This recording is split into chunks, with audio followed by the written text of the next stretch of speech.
PCOS full form, polycystic ovarian syndrome, or we have PCOD, polycystic ovarian disease. এইটো এটা সৰু এটা ৰিজনত explain কৰাটো দিগদাৰ হয়। এইটো এটা কমপ্লেক্স ডিজিজ হয়। দেৰ আৰ বহুত কেইটা কজেছ আছে, মাল্টিফেক্টৰিয়েল। যদি কোনোবা মোক সোধে এটা লাইনত এক্সপ্লেইন কৰাৰ কাৰণে কি পিচিঅডিটো কি কাৰণে হয়, কি হয়, মই এটা ৱৰ্ড কম, ইনচুলিন ৰেজিষ্টেন্স। চ' PCOS এটা কমপ্লেক্স ডিজিজ হয়, এণ্ড কাৰণ কিহৰ কাৰণে হয়, বিকজ অফ ইনচুলিন ৰেজিষ্টেন্স। এইটো এটা কমপ্লেক্স ডিজিজ হয়। এটা কাৰণে নহয়, বহুত কাৰণ আছে সেইটো, কিন্তু যদি এটা কাৰণে আমি ভাবো কি কাৰণে হয়, that is because of peripheral insulin resistance. তো what is peripheral insulin resistance? আমি যেতিয়াই খাদ্য খাওঁ আমাৰ বডিত ইনসুলিন ৰিলিজ হয়। তো সাপোজলি আমি বহুত খোৱা আৰম্ভ কৰিছো, তো নেক্সট ব্যাচ অফ ইনসুলিন বহুত আফটাৰ নেক্সট ৰিপিটেড ইনসুলিন দি আছে বডি, বাট আফটাৰ সাম টাইম কি হয়, আপোনাৰ ইনসুলিনটো বহুত গুড কোৱালিটি ইনসুলিন নহয়। তো এটা কি হয়, আপোনাৰ বডিত এক্সেস ইনসুলিন হৈ যায়। এইটো ইনসুলিনটোৰ কাম খুব এটা এফেক্টিভ নহয়। দিস ইনসুলিন কি কৰে, ওভেৰি যোনটো আমাৰ কণী হয়, ওভেৰি বুলি এটা বস্তু থাকে গাইনিত, তো সেইটো এন্ড্ৰোজেন সিক্ৰেশন হয়। এন্ড্ৰোজেন মানে টেস্টোস্টেৰন, মানে এইটো এটা মেল হৰমন যোনটো ফিমেলছত খুব কম পৰিমাণত থাকে। এইটো এক্সেস ইনসুলিন এতিয়া এটা ফিমেল, এটা স্ত্ৰী মানুহৰ গাত বহুত বেছি মেল হৰমন তৈৰি কৰে। তো সেইটো কাৰণে এটা ইম্বেলেন্স ক্ৰিয়েট হয় আৰু বহুত কেইটা সিমটমস প্ৰডিউস কৰে। তো simply that because of insulin resistance আমাৰ পিচিঅডি হয়। সিমটমস বহুত কেইটা আছে, বাট যদি পিচিঅডিৰ মেইন 3 সিমটমস ধৰা হয়, ফাৰ্স্ট হল মেন্সৰ প্ৰবলেম। পেশেন্টৰ আইদাৰ মেন্স কমকে হ'ব অৰ 2-3 মাহ মূৰে মূৰে হ'ব। First is menstrual problem. তাৰ পিছত হ'ব পেশেন্টৰ আইদাৰ ক্লিনিক্যালি বা আমি মানে ক্লিনিক্যালি অৰ বায়োকেমিক্যাল মানে ল্যাব চেঞ্জেছত আমি এইটো গম পাম যে তাইৰ বডিত এক্সেস টেস্টোস্টেৰন আছে। তো এক্সেস টেস্টোস্টেৰন হলে কি হব, তাইৰ মুখত চুলি গজিব, then she will have hair fall হব এক্সেস, মুখত একনে হব। যদি আমি আল্ট্ৰাসাউন্ড কৰো তেতিয়া আমি আল্ট্ৰাসাউন্ডত এই পিচিও মৰ্ফোলজি বুলি এটা এপিয়াৰেন্স থাকে, সেইটো দেখা পাওঁ। ট্ৰিটমেন্ট বহুত টাইপৰ আছে। তো ফার্স্ট যদি এভরি মানে আমার তাত পেশেন্টস আহে, তো উই কান্ট টেল everyone is suffering from PCOS. সবৰ PCOS নাই। তো PCOS টো আগতে ট্ৰিট কৰাৰ আগতে আমি এটো কনফাৰ্ম হ'ব লাগিব যে পেশেন্টৰ PCOS আছে। তো হেতু কাৰণে ফাৰ্স্ট আমি পেশেন্টৰ ভালকে হুদিম যে কেতিয়াৰ পৰা প্ৰবলেম হৈ আছে, তাৰ পিছত কেইটামান ব্লাড টেষ্ট কৰিম। আৰু ব্লাড টেষ্ট কৰাৰ পিছত যেতিয়া আমাৰ ক্ৰাইটেৰিয়া 3টা ক্ৰাইটেৰিয়া থাকে, এটা হ'ল national institute of health criteria, নহলে second we have Rotterdam's criteria, third we have androgen excess PCOS society criteria. এইটো মানে every country different criteria set কৰিছে। তো এইটো ক্ৰাইটেৰিয়া যদি ফুলফিল হয়, দেন অনলি আমি ট্ৰিটমেন্টটো স্টাৰ্ট কৰিম। তো আপুনি সুধিছে যে ট্ৰিটমেন্টটো কি ধৰণৰ আছে।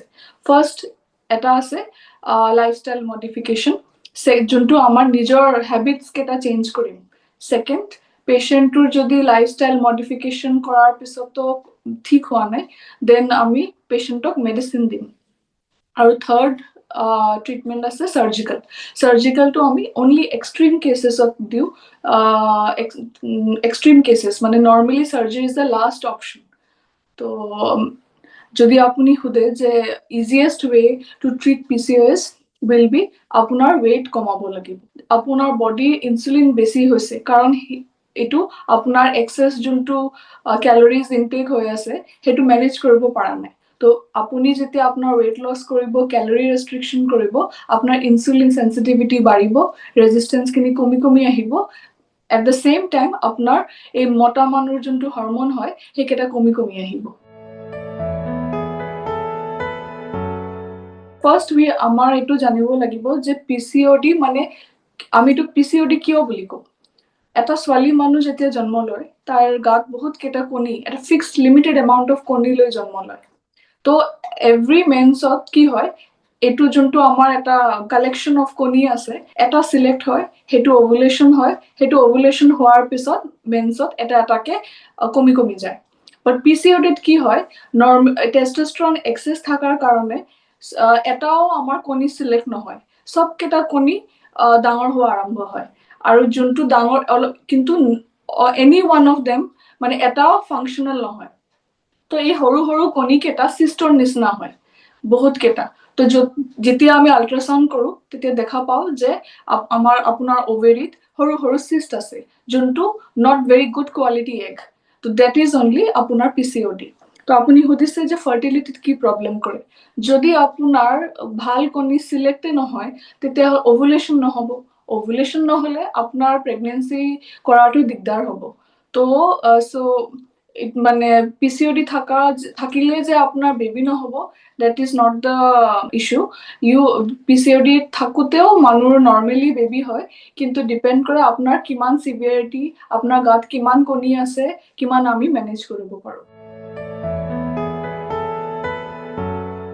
healthy lifestyle apuni first of all apuna lifestyle modification to lifestyle modification of first ahibo apnar exercise to exercise korar apuni hudibo ma kiman exercise korim to apunar exercise korar target iman hobo lagibo je moi mur body 5 to 10% weight loss korim 5 to 10% in 6 months or 1 year to apuni jetia weight loss koribo tetia apnar every mane hormonal parameters khini bhal hobo আপুনি হুদিব মই কি খাম আপুনি খাব থালৰ আপুনি extra প্ৰসেসড food যোনটো আমি মাৰ্কেটত পাও ৰিফাইন্ড সুগাৰ স্যাচুৰেটেড ফ্যাট হেবিলাক এভয়েড কৰিব বহুত বস্তু আমি খাও যোনটো এমটি ক্যালোৰিজ বুলি কোৱা হয় মানে এটো খুব এটা নিউট্ৰিশন নাই জাস্ট খোৱাৰ পিছত আমাৰ সুগাৰ বাঢ়ি যায় তো হেবিলাক বস্তু আপুনি এভয়েড কৰিব lots of high multigrain food anti-inflammation মানে যোনটো আমাৰ বডিত ইনফ্লেমেশন কৰে